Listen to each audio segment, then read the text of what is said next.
Hello दोस्तों, good morning. मैं अश्वनी सहगल एक बार फिर से हाजिर हूँ आपके अपने यूट्यूब चैनल एकेएस स्टडीज पर।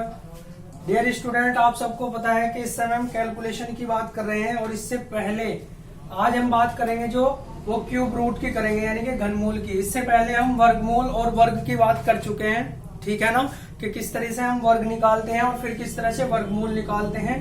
विद इन सेकेंडों में हम किस तरह से क्वेश्चन को कर सकते हैं। तो लेकिन आज कई बार इस तरह से क्वेश्चन आ जाते हैं स्टूडेंट, जैसे ये दे दिया आपका 5832 के इसका घनमूल बताओ क्या होगा, है ना, और ये दे दिया कि बताओ इसका घनमूल क्या होगा। फिर इस तरह से ये दे दिया जाता है। ऐसे कितनी भी बड़ी संख्या हो स्टूडेंट, आप सारे जो क्वेश्चंस है वो बहुत इजी तरीके से कर पाएंगे यदि आप सारी चीजों को आसानी से समझते हैं, ठीक है। और मुझे उम्मीद है कि अगर आपने हमारी वीडियोस को प्रॉपर तरीके से देखा होगा तो जो वर्ग और वर्गमूल से रिलेटेड आपकी प्रॉब्लम थी वो बहुत हद तक, यानी कि 90% या उससे भी आपकी सोल्व हो चुकी होगी। तो उम्मीद है आप ये चीजें भी आसानी से समझ पाएंगे, ठीक है स्टूडेंट। तो आज बात करते हैं हम क्यूब रूट की।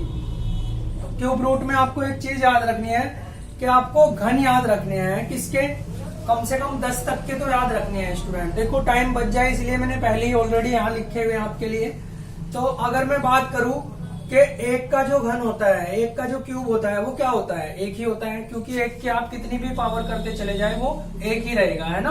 अगर दो की बात करूं मैं तो दो का जो वर्ग होता है वो होता है 4 और दो का जो क्यूब होता है वो कितना होता है 8। तो बात हम यहाँ पर क्यूब की कर रहे हैं। तो दो का क्यूब कितना हुआ 8। देखो इधर लिखा हुआ है, है ना, ये सब इधर लिखा हुआ है, यहाँ पे आप देख सकते हैं।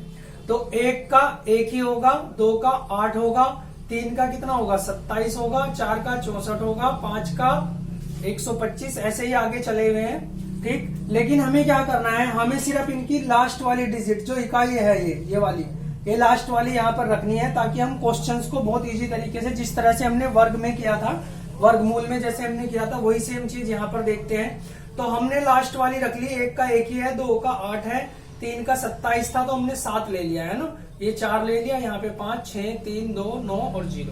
तो ये चीज आपको समझ आ गई होगी स्टूडेंट। तो इसको मैं थोड़ा रेज कर देता हूं यहाँ पे।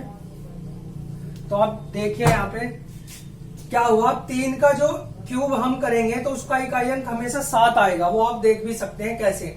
6 का हमेशा 6 आएगा, है ना। तो अब यहां से हमें एक चीज समझनी है, क्योंकि इन्हीं चीजों से हम पता लगाएंगे। देखो इकाई अंक दिए हुए हैं ना, इन्हीं से पता लगाएंगे कि किस तरह से हम सेकंडों में इनको निकाल पाएंगे। तो आप एक चीज समझिए, यहाँ पर एक चीज हमें समझनी है कि कुछ चीज यहाँ पर कॉमन है। जैसे अगर मैं कहूं एक का एक ही होगा, ठीक है, एक का एक ही होगा, 4 का हमेशा 4 ही होगा, 5 का हमेशा 5 ही होगा, और 6 का हमेशा 6 होगा, और 9 का हमेशा 9 ही होगा। यानी कि ये चीजें कॉमन है, ठीक है, ये चीजें क्या है, कॉमन है। तो अब हम यहां से देख सकते हैं, तो हमने देखा, देखो 5 का हमेशा 5 ही होगा, यानी कि जो भी इसका क्यूब रूट निकल के आएगा उसका इकाई अंक हमेशा 5 ही होगा, ठीक। और 9 का हमेशा 9 ही होगा, तो हम यहां से बता सकते हैं, है ना, 9 का हमेशा 9 ही होगा। अब बचा कितना, देखो हमारे पास क्या क्या बचा, हमारे पास 2 बचा, 3 बचा, है ना, तो उसको मैं यहां लिख लेता हूं 2, और 3 को मैं यहां लिख लेता हूं, ठीक है, थोड़ा स्पेस दे देते हैं, 2 को और 3 को लिख लेते हैं। तो 2 का हमेशा क्या होता है, देखो 2 दूनी 4 दूनी 8, तो 2 का होता है 8, और 8 का हमेशा होता है 2, इसका अपोजिट होता है। देखो 8 का हमेशा 2 होता है, क्योंकि 8 का क्यूब होता है 512, तो इसके हमेशा इकाई अंक 2 ही आएगा। तो 2 का 8, 8 का 2, देखो ये तो सब सेम है, ये चीजें तो समझनी पड़ेगी। एक का एक ही होता है, 4 का 4, 5 का 5, 6 का 6 और 9 का 9। तो 2 का हमेशा होता है 8 और 8 का हमेशा होता है 2, उसका अपोजिट। और 3 का हमेशा होता है कितना 7, और 7 का हमेशा होता है कितना 3, क्योंकि 7 का होता है 343, है ना, तो 3 ही आएगा। तो ये चीजें आप यहां से समझ सकते हैं, ठीक है ना। और 0 को समझने की जरूरत नहीं है, 0 जिसकी लास्ट में 0 है उसका हमेशा 0 ही आएगा, ठीक है, क्योंकि जब मैं 1010 का जब मैं क्यूब करूंगा तो वो 1000 आएगा, है ना, कितना आएगा 1000 आएगा। तो ये चीज समझनी है आपको। तो अब यहां से समझते हैं हम, ये चीजें अगर आपको सारी समझ आ गई है तो अब आप एक यहां से समझिए। आप क्या समझेंगे, देखो स्टूडेंट, जब भी हम किसी का क्यूब रूट निकालेंगे तो जब वर्ग निकाल रहे थे हम, जैसे मैंने कहा 625 इसका वर्ग, तो हम जब वर्ग निकाल रहे थे तो क्या हो रहा था, 2 के बाद लाइन करते थे ऐसे, ठीक है, और देखते थे ये है ना इसको कि ये लास्ट में 5 है तो 5 ही आएगा हमेशा। 6 था तो 6 या तो 4 में आता था या 6 छंग 36 में आता था। ठीक है, फिर इधर वाले को देखते थे इसके नीचे का वर्ग और फिर से अगले वाला कौन सा है, फिर इनकी गुना करके, ये चीजें आपको पता है। लेकिन यहाँ पर बहुत इजी है ना। लगता है क्यूब रूट हार्ड होगा, लेकिन ये उससे भी बहुत इजी है। कैसे है देखो, आप एक चीज समझिए कि 2 का हमेशा क्या आएगा 8, तो 8। अब देखो यहाँ पर कोई कंफ्यूजन वाली बात नहीं है, और कोई भी ऐसी संख्या नहीं है जिसका क्यूब लास्ट में 8 आए, जिसका है ना देखो 8 किसी का नहीं आएगा। तो इसका मतलब 2 ही एक ऐसी संख्या है, तो 2 का हमेशा 8 आएगा। और लाइन हम 3 के बाद करेंगे ऐसे, है ना, हमेशा 3 के बाद, क्योंकि बात हम किसकी कर रहे हैं, क्यूब की। तो 3 के बाद देखो, 3 के बाद सब में 3 के बाद लाइन करते हैं। तो यहां पर आ गया कितना 8। अब इसके नीचे का क्यूब कितना है 1। ठीक है, इसके नीचे का क्यूब कितना है 1, तो इसका आंसर कितना आएगा 18। ठीक है, क्योंकि देखो अगर मैं 2 का भी क्यूब करता हूं वो हो जाएगा 8, और अगर मैं 1 का क्यूब करता हूं तो वो हो जाएगा कितना, वो कितना हो जाएगा, 2 का क्यूब हो जाएगा 8।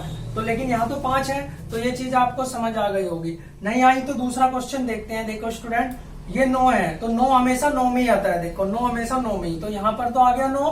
अब इसके नीचे का क्यूब क्या है 1, 19। बहुत इजी है, बहुत ही ज्यादा इजी है स्टूडेंट। देखो यहाँ पर अब आप एक चीज और समझिए, 7 हमेशा किस में आता है, 7 का हमेशा इकाई क्या होगा 3, क्योंकि देखो 3 का 7 होता है और 7 का 3, तो 7 का अगर 3 है तो 3 तो यहाँ आएगा ही। 7 का अगर 3 है तो 3 तो आएगा ही। और यहाँ पर लाइन हमारी 3 अंक के बाद थी, उसके बाद इधर बचा कितना 12। अब इसके नीचे का क्यूब कौन सा है 2, है ना, 2 चौक 8, क्योंकि 3 या 9 या 27 तो ज्यादा हो जाएगा 2, तो ये किसका 23 का। ठीक है, अब तक आपको ये चीज समझ आ गई होगी स्टूडेंट। अब थोड़ा और देख लेते हैं, थोड़ा अगर ऐसा आ जाए तो अब आप एक चीज समझिए, 8 हमेशा किस में आता है 2 में। देखो 8 का हमेशा क्या होगा 2, तो 2, केवल ये चीज याद रखनी है, वो सब अपने आप निकलती चले जाएंगी 2। तो अब आप एक चीज समझिए, ये कितना है, ये 1061 है ना, ये कितना है 1061। तो आपको इतना पता होना चाहिए कि इसके नीचे का जो क्यूब होगा वो 10 का होगा। देखिए 10 का होता है 1000, 10 का कितना होता है 1000। अगर मैं 11 की बात कर देता तो 11 का ये होता है ना, 11 का होता है ये। तो इसका मतलब क्या हुआ, 10 का 1000 है ना, तो इसका मतलब ये किसका है 10 का, इसके नीचे, तो ये कितना का आया 102 का।